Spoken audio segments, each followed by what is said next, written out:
Reconnaissez avec moi que c'est une drôle d'idée que de partir le soir, pratiquement à la tombée de la nuit, après une journée très remplie, puisque on nous dit que Jésus avait parlé à la foule durant toute la journée. Imaginez, vous parlez, vous prêchez à toute une foule, eh bien vous aspirez plutôt à un repos bien mérité, plutôt qu'aller traverser le lac de Génézareth, la mer de Tibériade, selon la manière de l'appeler, mer de Galilée, on dit aussi. Bon, eh bien, on dit, mais quelle idée curieuse, le soir venu, de partir. Non seulement c'est une idée curieuse, d'autant plus que, vous le savez, le peuple hébreu n'est pas d'abord un peuple aux pieds marins. Au contraire, il a une très grande méfiance de tout ce qui est liquide, j'allais dire, dans le sens où tout ce qui est les eaux, etc., c'est un peuple plus de commerçants, un peuple de pasteurs. Et c'est intéressant de voir que Jésus invite les apôtres, quand il les appelle, à être des pêcheurs d'hommes, alors que pêcheur n'est pas quelque chose de si répandu. Il y a des pêcheurs, mais il y a beaucoup plus de pasteurs en Israël à cette époque-là. Et donc on voit Jésus partir. Donc on connaît bien ce récit de la tempête apaisée, etc. Jésus qui part sur les barques, etc. Et puis une violente tempête. Une violente tempête et Jésus qui dormait à l'arrière sur un coussin. C'est intéressant de dire que c'est quoi notre manière d'être présent quand on dort. Parce que dormir n'est pas une absence de présence. Dormir, c'est être présent à l'autre autrement. Il y a quelque chose de très fort dans quelqu'un qui dort à côté de vous profondément et vous êtes au contraire d'une manière respectueuse, attentif à ne pas faire de bruit pour le laisser se reposer, se refaire ses forces. Et comment ne pas le comprendre s'il avait prêché toute la journée? Donc la première chose que l'on peut retenir de ce passage, c'est est-ce que j'apprends à découvrir la présence du Seigneur, mais pas de la manière dont j'ai l'habitude de la découvrir, cette présence, mais d'une autre manière, comme la présence de quelqu'un qui dort, qui est vraiment là, à mes côtés, mais là, d'une autre façon. Donc Jésus nous demande un déplacement, de certaine manière. Sortir de notre zone de confort, c'est le cas de le dire, d'autant plus que tout ce monde-là ne sait pas nager, évidemment, n'a pas le pied marin, comme je viens de le dire, et donc est dans une perspective de grande peur. Et puis, les disciples réveillent. Maître, nous sommes perdus, cela ne te fait rien. C'est intéressant de voir que cela ne te fait rien. Je ne sais pas si ça vous... Si j'interrogeais, cela ne te fait rien, ça vous rappelle quoi? Eh bien, ça rappelle Marthe et Marie. Cela ne te fait rien, dit Marthe en colère, que ma sœur me laisse faire le service seule. Cela ne te fait rien. Il y a donc une forme de colère, mais qui, justement, vient d'une expérience de solitude. Comme dans Marthe et Marie, on a souvent pensé à la dimension plutôt contemplative et active de la suite du Christ. Je trouve, bon, c'est une lecture possible, mais la lecture qui consiste à dire que la colère de Marthe vient de sa solitude et de ne pas demander de l'aide, de même que l'angoisse, on sent une angoisse qui monte.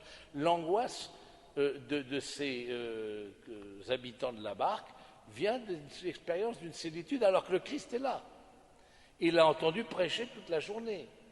Peut-être des miracles, on ne sait pas, des gens qui se sont convertis, la preuve c'est que même le soir tombé, il y avait plusieurs barques qui sont parties. Donc on se dit, tiens, il a fait des émules et des gens qui souhaitaient l'accompagner, d'autres barques au pluriel souhaitaient l'accompagner. Donc on se dit, pourquoi est-ce que je suis dans une peur?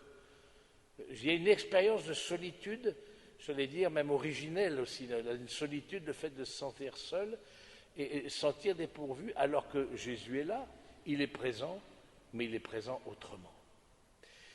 Et puis, c'est intéressant, ensuite on voit Jésus qui se réveille, il menace la mer et s'élance, tais-toi.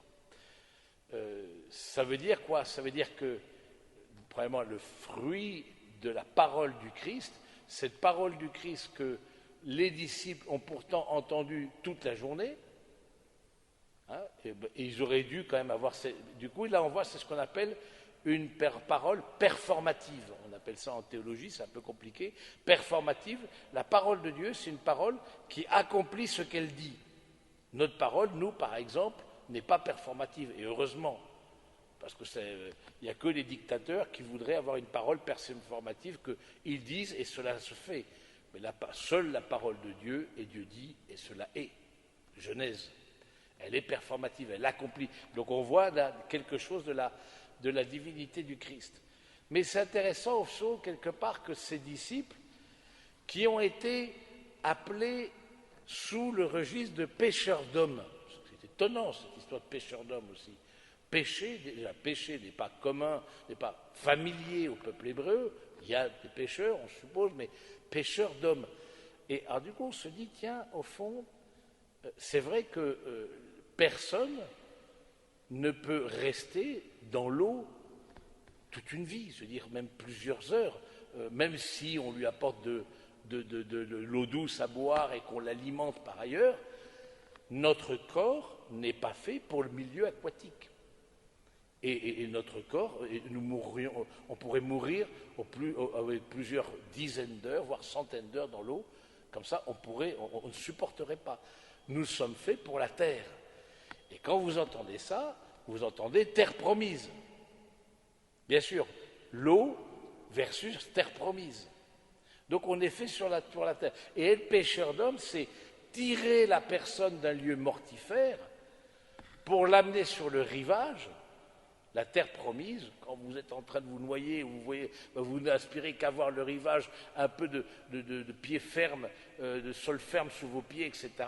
Et de sortir et de vous sécher, etc. Parce que vous sentez que vous allez périr. Parce que vous ne pouvez pas rester dans l'eau des heures et des heures. Donc, être pêcheur d'hommes, c'est tirer la personne d'un lieu mortifère et l'emmener vers la vie. C'est ça que ça veut dire. D'un lieu qui est inhospitalier, comme le milieu aquatique, eh bien, on nous tire pour pouvoir nous emmener dans un lieu sécurisé, un lieu qui nous, au fond, est source de réconfort et de joie. Pêcheur d'hommes, ça veut dire sortir, passer de l'angoisse à la confiance. C'est ça que ça veut dire, pêcheur d'hommes. Passer d'un lieu qui est insécurisé comme le sont les disciples de Jésus dans ces barques qui commencent à tanguer, ils se disent on va se retrouver dans l'eau et qui va venir la nuit tombée, personne ne va venir à notre rencontre et on va mourir.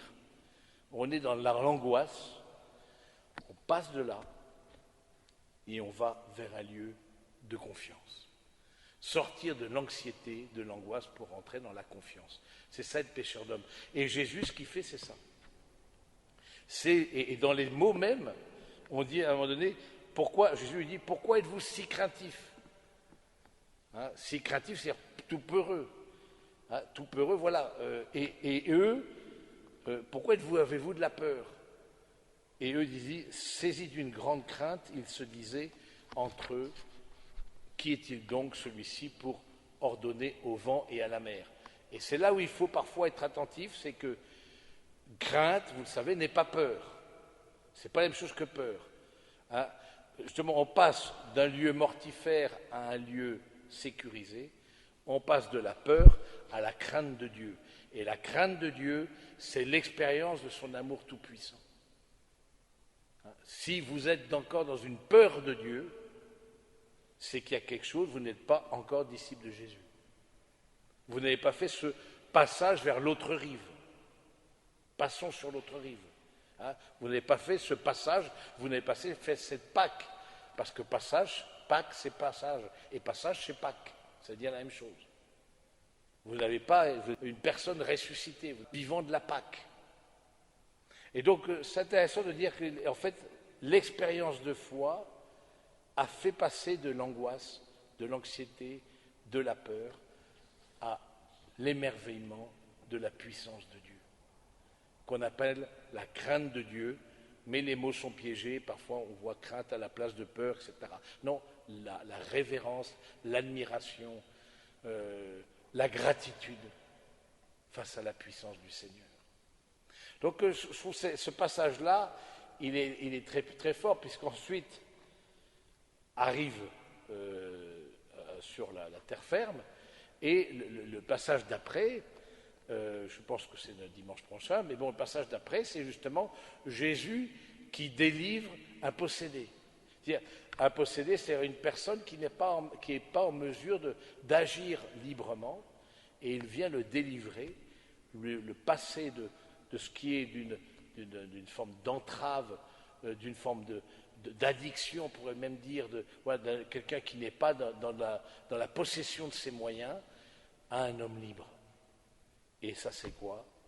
Si ce n'est passé de la peur à la crainte, si ce n'est passé de la mer à la terre ferme, c'est pareil.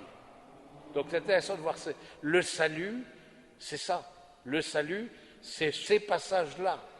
Et toute la vie de Jésus, c'est dans ce passage-là de la tempête apaisée, que on va voir que tout le temps, ça va être ça, c'est-à-dire sortir d'un lieu d'angoisse, emmener vers la confiance et l'abandon à sa parole.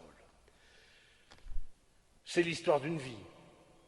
Ne nous faisons pas l'illusion, c'est l'histoire d'une vie, ce passage-là. Alors on va demander au Seigneur cette grâce, parce qu'on voit bien dans nos vies, on perd pied. Alors on connaît bien l'autre passage de Saint-Pierre, voilà, qui marche vers Jésus, Jésus qui marche sur les eaux. C'est exactement pareil. Il marche sur les eaux, il domine le monde du mal, il domine le monde de l'angoisse, il domine le monde de manque de confiance. Et Pierre s'approche, etc. Vous connaissez très bien le passage. Là, on est sur la mer, la même mer, pareil, et on se dit, tiens, voilà, il y a un appel à expérimenter une confiance nouvelle, que l'on n'est plus seul, on n'est pas comme ses disciples, on n'est pas comme Marthe face à Marie, cela ne te fait rien, nous ne sommes pas seuls. Il y a à découvrir une nouvelle présence, une manière nouvelle d'être présent du Seigneur. C'est une pédagogie, parce que, évidemment, on veut dire, après une journée de prédication, on aspire à dormir. Encore une fois, pourquoi le Christ fait ce qu'il fait? C'est une pédagogie. C'est une pédagogie. Et c'est une pédagogie que nous retrouvons aussi dans l'Eucharistie. Qu'est-ce que l'Eucharistie?